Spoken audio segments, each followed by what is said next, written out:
In this video, I will show you how to download and install Days Gone on PC. First, we need to download the Steam app.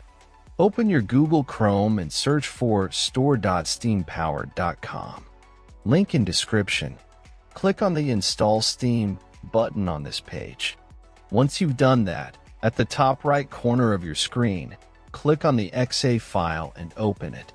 Complete the installation, and once finished, open your Steam app. In search bar type Days Gone and drop down you will see the game. If not, check video in description. If you see the game in drop down, click on the game. As we can see, it only works on Windows. Now click on Add to Cart button beside original game. In new pop-up, click on View My Cart. Now click on blue Continue to Payment button. In payment methods, select your preferred payment method and proceed. After you're done with payment, next steps I will show with game I already own. After completing the purchase, go to your library.